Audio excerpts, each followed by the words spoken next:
Carmen, sí, buenos días.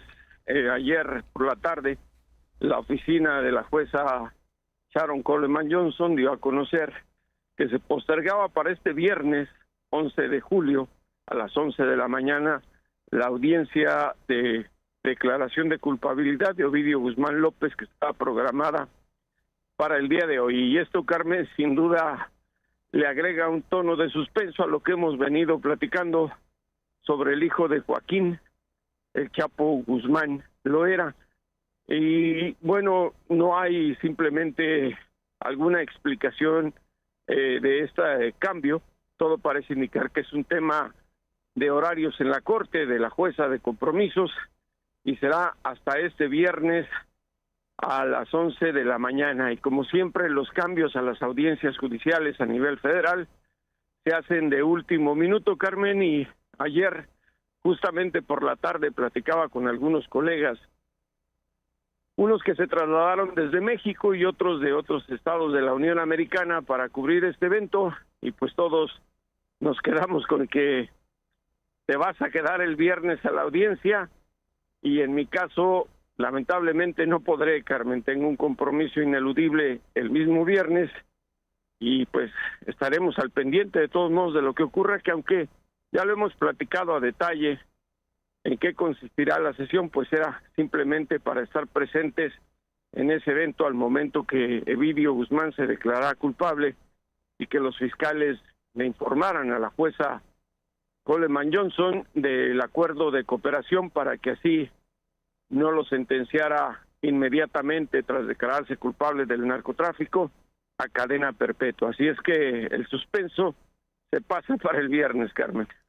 El suspenso se pasa para el viernes, suspenso que, bueno, pues tiene que ver con lo que ya se sabe que es que se va a reconfirmar, se va a declarar formalmente culpable, aunque ya lo hizo por escrito, pero bueno, básicamente es lo que has explicado y es lo que se espera.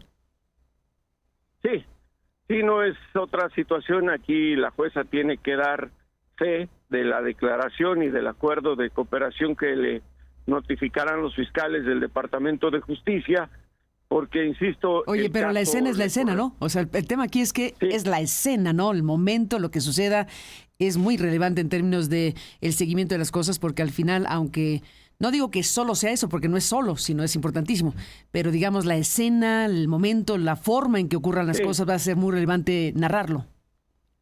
Sí, ese es lo importante de esas audiencias, a donde pues precisamente no se permite la entrada de cámaras ni de televisión ni fotográficas, y simplemente las escenas pues se resguardan con la narrativa de los reporteros que entran a las sesiones. Exacto.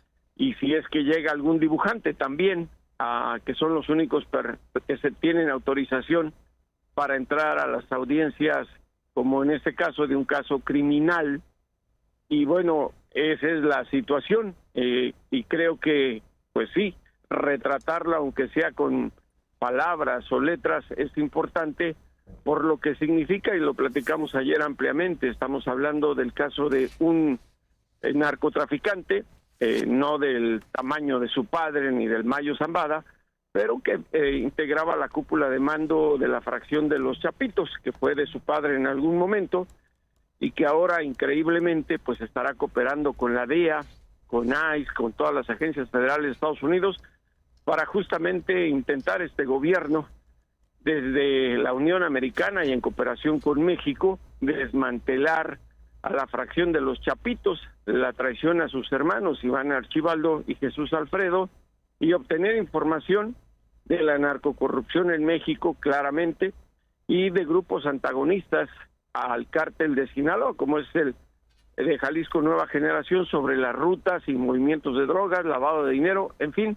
todo lo que quiera sacarle y que tenga conocimiento Ovidio Guzmán López será pues resguardado en encauzamientos o procedimientos ya en curso. Eso es lo que no sabemos, ese es el misterio. Esos son los procedimientos legales, porque también tienen que ser legales, Carmen, de las investigaciones que lleva a cabo el Departamento de Justicia, con testimonios de testigos protegidos o cooperantes. Ni más ni menos, pues estaremos a la espera del próximo viernes. Y bueno, pues hemos conversado contigo amplísimamente de todo esto. Ayer mismo se hablaba del otro hermano, ¿no? También te preguntaba yo sobre el otro hermano que fue Joaquín, sí, el otro hermano que al final de cuentas pues se perfila lo mismo, ¿no? Al final de la historia estamos viendo cómo estos integrantes del cártel de Sinaloa pues están en esta lógica de cooperación para tener beneficios judiciales. Y la pregunta es, que no tendrá respuesta directa, es qué van a decir, qué tanto van a decir, qué tanto pueden decir, qué tanto van a sacarles la sopa, si lo queremos decir de esta manera. ¿Y qué tanto saben en realidad, Porque... Ay, pues han de saber mucho, ¿no? Ni modo que no sepan, ¿no? ¿Qué dices? Sí, sí, claro, pero no pues eran ni los modo jefes, que no. Carmen. Digo, los jefes eran Iván Archibaldo, o son Iván Archibaldo y Jesús Alfredo, eso sí. Está clarísimo. Pero ¿saben qué tanto? Eso es lo importante. ¿O será que también los agentes federales de Estados Unidos tienen pistas y quieren corroborarlo con declaraciones de estos dos hermanos? El primero que ya va a lograr su acuerdo de cooperación y el segundo que será seguramente en los próximos meses. Así lo ha explicado Jeffrey Lichtman, el abogado de ambos hijos del Chapo Guzmán, y quien también logró un acuerdo de cooperación con Estados Unidos y la liberación de Emma Coronel, la esposa del Chapo.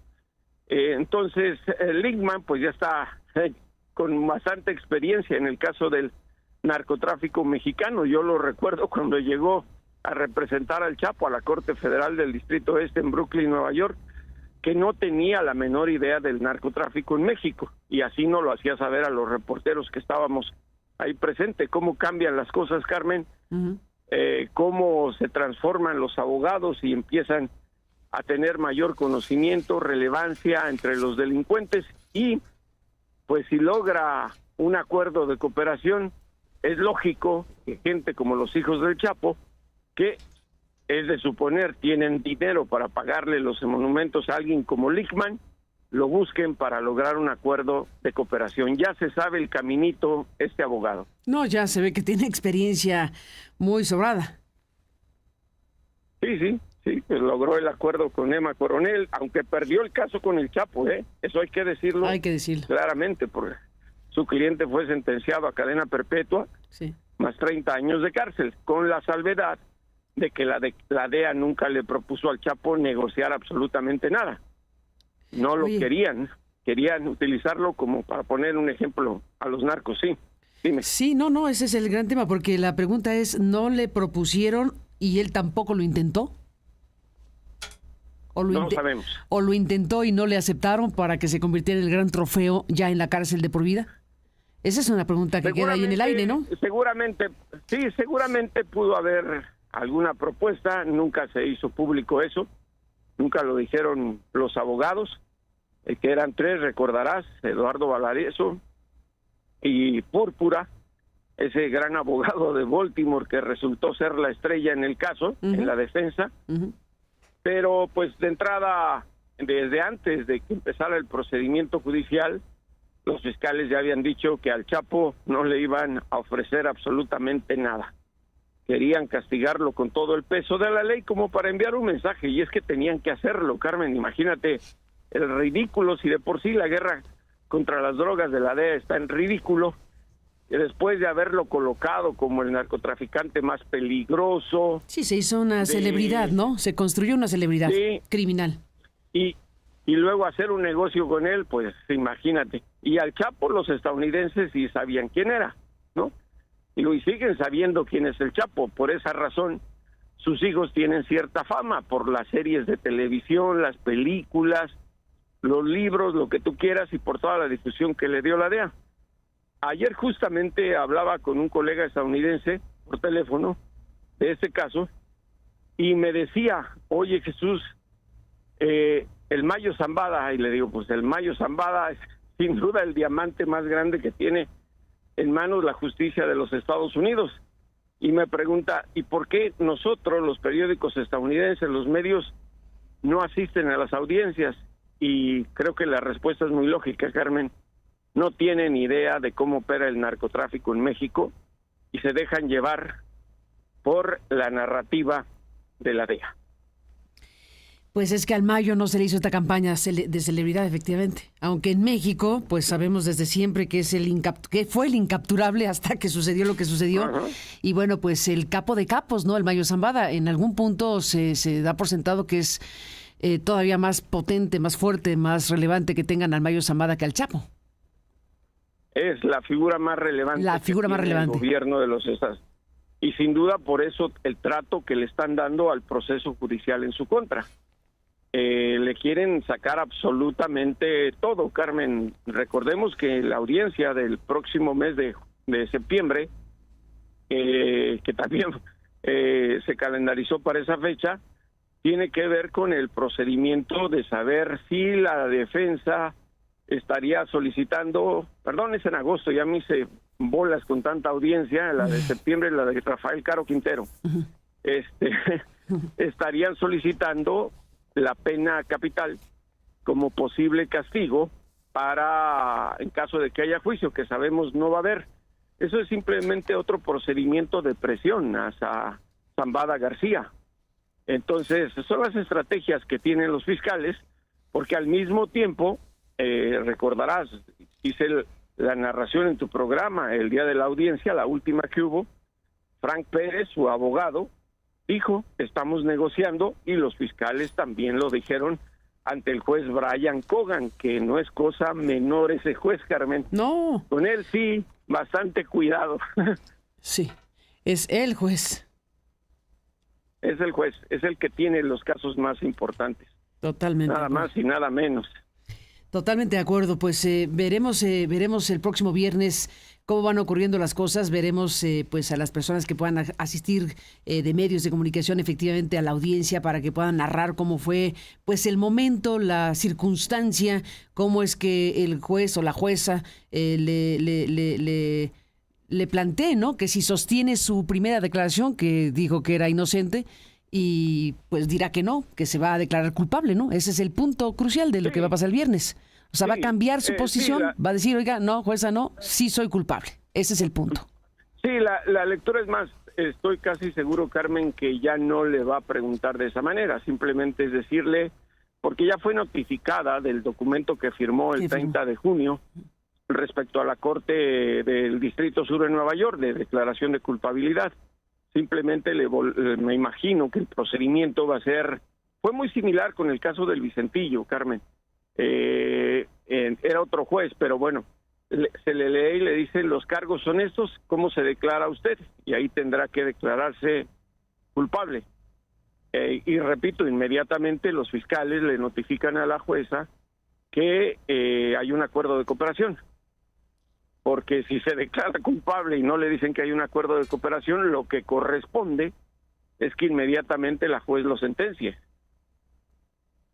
Porque no estamos hablando que hay la intervención de un jurado, sino que voluntariamente se declara culpable.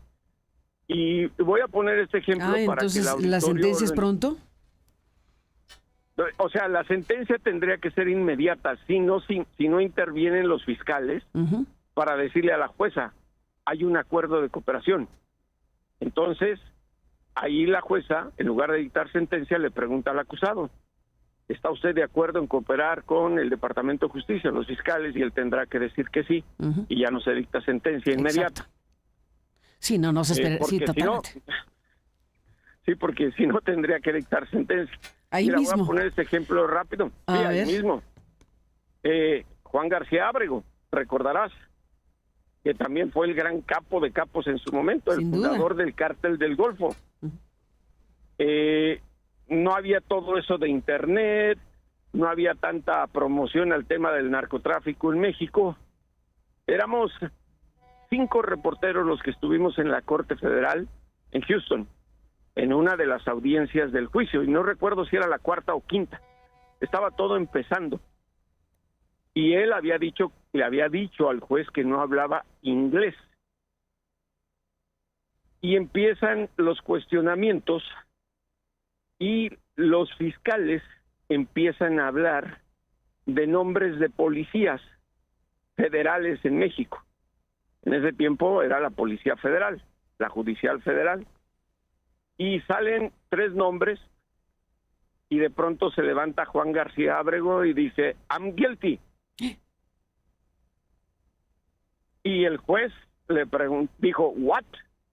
Y en español dijo, soy culpable. Y volvió a repetir, I'm guilty.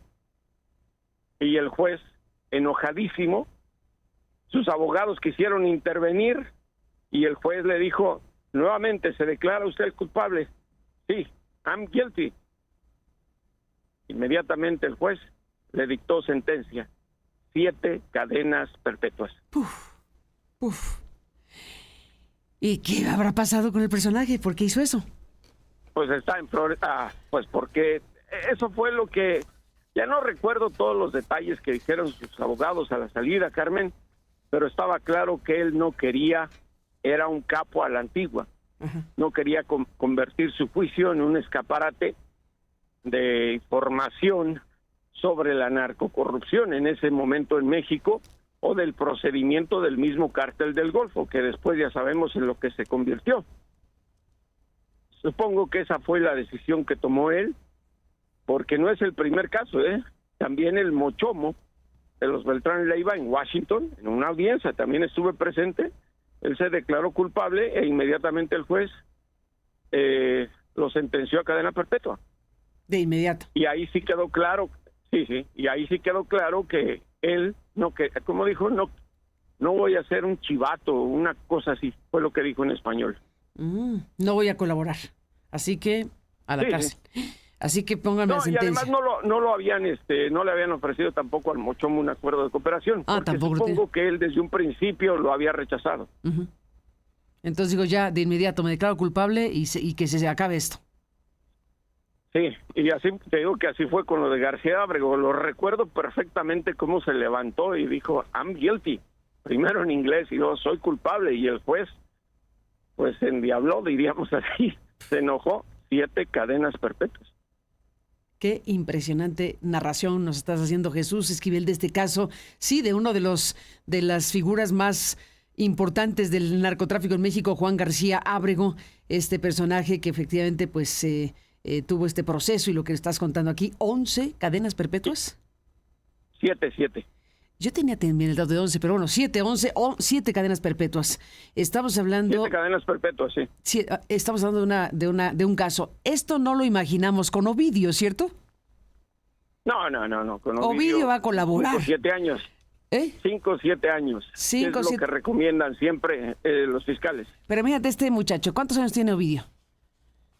No me acuerdo si 32 o 31. Pero no tiene ni 40, ¿no? O sea, un joven. No, claro que no. Es un joven. Entonces a decir, pues coopero lo que quieran y los años que me toquen y tengo una larga vida por delante. Claro, y como el Vicentillo.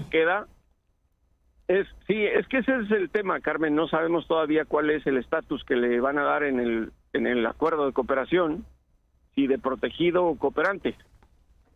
Entonces, yo supongo que ha de ser el de protegido, pero esa es una deducción mía por el hecho de que sus familiares directos ya se encuentran en Estados Unidos bajo la protección del Departamento de Justicia. De lo contrario, ¿para qué estarían aquí? Si iba a ser cooperante, una vez que termine el acuerdo de cooperación y cumpla la sentencia que le dicte la jueza, tendría que ser deportado a México. ¿Para qué se traería a su familia? Exacto. Entonces yo sí creo que va a ser testigo protegido. Sí, todo apunta para ello y pues a partir de eso ya veremos cuánta información le dan a los Estados Unidos y como tú dices, no se va a saber, no es que vayan a decir, esta tarde Ovidio nos dijo esto.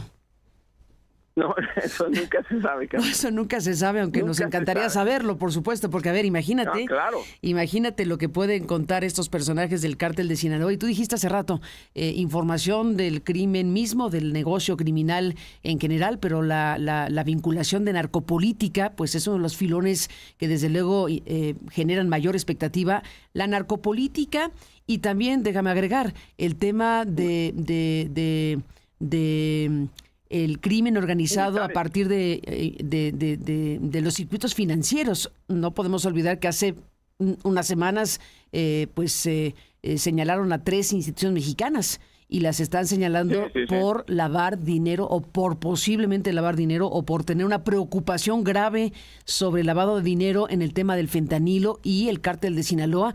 Ese es otro filón que no podemos dejar de ver. No, siempre todas ese tipo de declaraciones pues surgen de investigaciones y más que nada de declaraciones de testigos protegidos. Hace unos días yo trataba de averiguar, cosa que nunca nos van a dar a conocer, cuántos testigos tiene, ya sea cooperantes y protegidos, el sistema judicial federal de los Estados Unidos. Y pues no se sabe, Carmen. No todos tienen gran renombre y terminan siendo figurísimas clave para condenar o llevar a cabo encauzamientos. Mira, ahorita recordé algo nada más para que la gente lo entienda, porque no solamente los narcos mexicanos están en este sistema de testigos protegidos. Me acuerdo al famoso técnico, al ingeniero, el colombiano, ahorita se me fue el apellido, este hombre joven, que fue reclutado por el FBI y fue el que hundió al Chapo. Ay, claro, cómo no. Sí, una figura clave, el que manejaba las comunicaciones del Chapo Guzmán. Las grabaciones. Exactamente. Cuando presentaron el audio en la corte, se escuchó la voz del Chapo, ahí todo el mundo se dio cuenta que el señor Guzmán Loera estaba arruinado. Exactamente. Entonces, no necesariamente que tengan renombre, pero hay figuras que están en manos de la justicia de Estados Unidos que pueden ser importantísimos para casos como ese. Digo, el caso Cienfuegos, por ejemplo, declaraciones del Vicentillo, declaraciones del exfiscal de Nayarit, declaraciones de otros testigos protegidos cuyos nombres aparecen borrados. Entonces, no sabemos, Carmen, en realidad, le damos seguimiento a estos casos porque tienen renombre. Repito, si Ovidio se apellidara, tuviera otros apellidos, te lo aseguro que la prensa mexicana no estaría aquí, aun cuando fuera importante para el caso de los fiscales. Pero así es esto, hasta en las noticias hay nombres de narcotraficantes que resuenan en la audiencia. Por eso te mencionaba hace un rato el caso del desconocimiento que tiene la prensa estadounidense sobre el caso de Ismael El Mayo Zambada García. Sin duda, a ver, Ovidio no solo, es el hijo del Chapo y eso ya le da una connotación, pero además es el protagonista de ese insólito evento del Culiacanazo. Entonces, claro, eso se vio en el mundo entero, o sea, esa imagen, esa circunstancia de enorme tensión cuando fue capturado Ovidio Guzmán, cómo reaccionó el cártel de Sinaloa, que mostró su fuerza, su garra, y luego, pues, cómo decide el gobierno mexicano liberarlo, pues todo eso se vio en el mundo. Se hizo muy famoso el personaje. Sí, aunque los detalles de ese incidente violento tienen más interés para México. Aquí ya pasó totalmente en la memoria periodística. De hecho, no recuerdo si solo estaba la agencia AP presente o Reuters en la audiencia pasada de Ovidio, pero que tú dijeras medios de comunicación conocidos de Estados Unidos, en este caso no hay. Así ocurrió, bueno, con el Chapo era diferente, ¿no? Había hasta televisión, todos los medios. Era un eventazo, claro.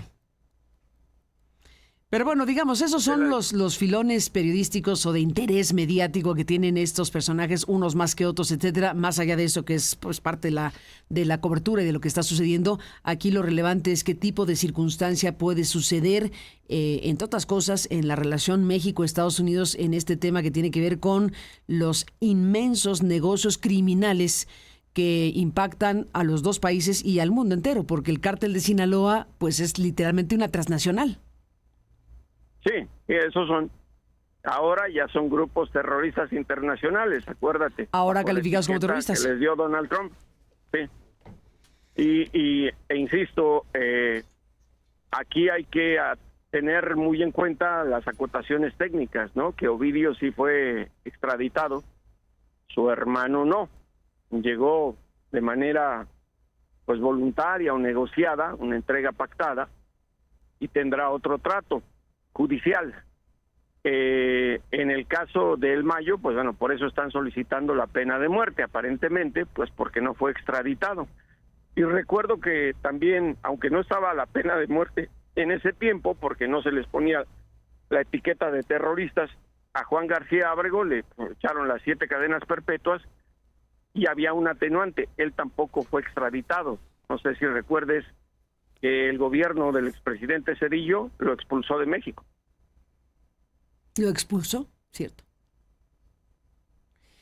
Para no quedarnos con la duda, Jesús Esquivel, para no quedarnos con la duda, no te acordaste el nombre, yo tampoco, Cristian Rodríguez. Cristian Rodríguez. Efectivamente. Para no quedarnos con la duda, este joven que pues acabó de hundir. Joven. Un joven que acabó de hundir al Chapo Guzmán, porque ese joven Cristian Rodríguez, de origen colombiano, pues acabó en algún punto de su historia entrando en contacto con un agente encubierto del FBI.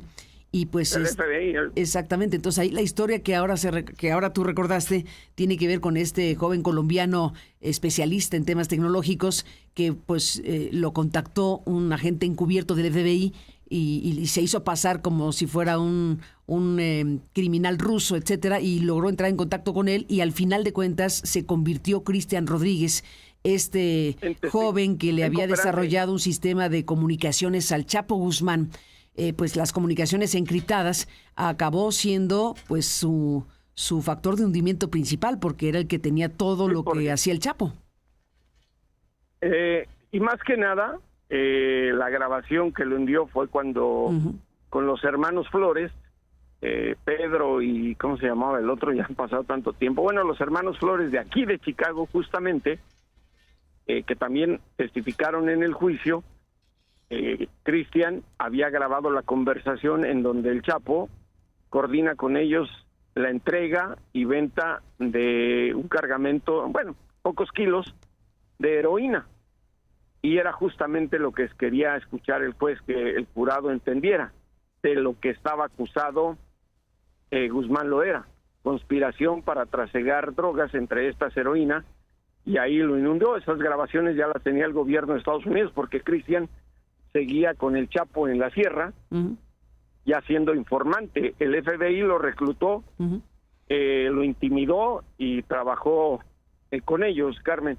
Entonces, esa fue la gran situación y la prueba de fuego más importante de los fiscales, y ahí sí, el señor Chapo se quedó sin alternativa y fue sentenciado por Kogan. Por eso decía que el caso del Mayo no lo tiene ningún otro juez, excepto Kogan, que es implacable. Que es implacable, pues ahí está este joven Cristian, estos dos, los gemelos, ¿no? Que eran Pedro y Margarito Flores. Pedro Margarito, exacto. Margarito Flores y Pedro, los dos digo, que... A mis 180 y tantos años la memoria ya no me funciona tan bien, Carmen.